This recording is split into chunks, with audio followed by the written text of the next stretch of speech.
శ్రావణ మంగళగౌరి వ్రత కథ ప్రారంభము. పూర్వము ధర్మపాలుడు అనే ఒక వైశ్యుడు కలడు. మిక్కిలి ధనవంతుడు, భక్తివంతుడైన అతనికి పెళ్లి అయినా కూడా సంతానము కలగలేదు. తన భార్యతో కలిసి దాన ధర్మములు చేయసాగాడు. ఇలా ఉండగా ఒకనాడు ఒక సాధువు వారి ఇంటికి భిక్షకు వచ్చాడు. ధర్మపాలుని భార్య వేగముగా లేచి బంగారపు పాత్రలో అతనికి భిక్ష తీసుకురాగా ఆ సాధువు భిక్షను స్వీకరింపక వెళ్ళిపోయాడు. కారణమేమని చెప్పమనగా పుత్ర పౌత్రాదులు లేని ఇంట భిక్ష స్వీకరింపరాదని తెలిపి పరమేశ్వరుని గురించి తపము ఆచరించమని ఉపాయము చెప్పి వెళ్ళాను. పిదప ఆ దంపతులు చేసిన తపమునకు ప్రసన్నుడైన పరమేశ్వరుడు అల్పాయుష్యుడగు పుత్రును కలుగుగాక అని వరమిచ్చెను. ఊరు వెలుపల ఉన్న ఆలయము వద్ద గల మామిడి చెట్టు యొక్క ఒకే ఒక ఫలము నీ భార్యకు పొసగమని ఆనతిచ్చెను. అటులే అని ఆ ధర్మపాలుడు వృక్షము వద్దకు వెళ్ళి అత్యాస వలన ఒక్క ఫలము గాక మిక్కిలి ఫలములను త్రుంచి మూట కట్టుకొని వచ్చెను. మూట విప్పి చూడగా అందులో ఒక్క ఫలమే కనిపించింది. అదే ప్రాప్తం అనుకుని అతని భార్య భుజించి అంత్యకాలంలో ఒక పుత్రునకు జన్మనిచ్చింది. అతనికి భారదత్తుడు అనే నామకరణం చేసి ముద్దుగా పెంచసాగారు. ఒకరోజు తన తల్లి దుఃఖించుచూ ఉండగా కారణం ఏంటి అని వారదత్తుడు తన తల్లిని అడిగాడు. దానికి ఆ తల్లి అతని అల్పాయుద్ధం గురించి చెప్పి యమభటులు తనను తీసుకువెళ్ళడానికి వస్తారని శోకింపసాగింది. ఇది విని తల్లి, నేను బ్రతికి ఉండగానే కాశీయాత్ర చేసి వస్తాను అని తెలిపి తన మేనమామతో కలిసి కాశీయాత్రకు బయలుదేరాడు. మార్గమధ్యమున వారు ప్రతిష్ఠా నగరమును చేరుకొని ఒక పూతోటలో బస చేశారు.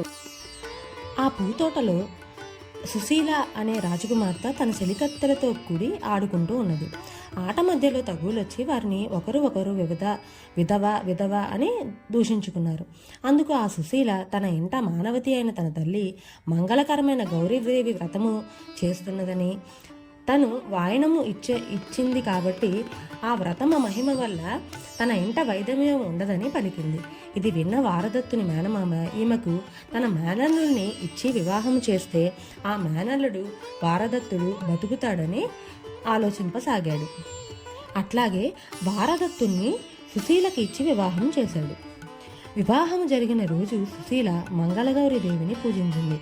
ఆ రాత్రి సుశీల స్వప్నమున గౌరీదేవి ప్రత్యక్షమై, నీ భర్తకు నేడు సర్పముచే ప్రాణగండము ఉన్నది.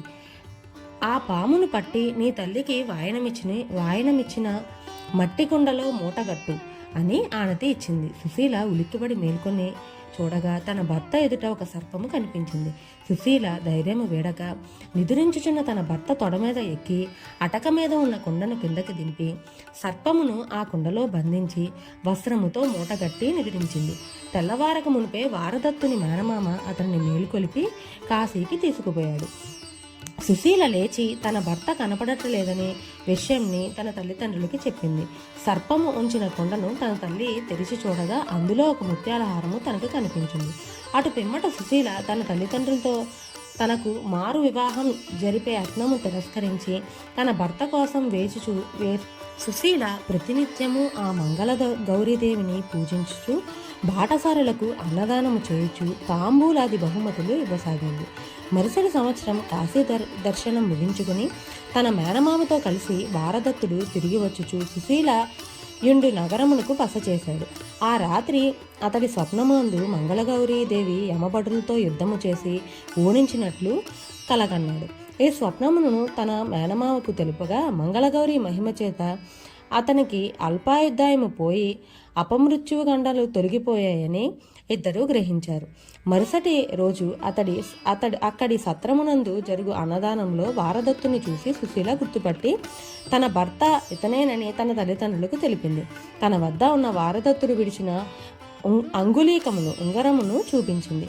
వారు వారదత్తుని గుర్తుపట్టి మర్యాదలు చేసి సారెతో సుశీలకు అప్పగింతలు తెలిపి వారదత్తునితో పంపించారు. పుట్టింట్లో శ్రావణ మంగళగౌరి వ్రతం ఆచరించి అత్తవారింటికి అడుగుపెట్టిన సుశీల తన అత్తమామలు అందులౌట చూసి తనతో తెచ్చిన కాటుకను వారి కన్నులకు పెట్టగా వారికి దృష్టి వచ్చింది.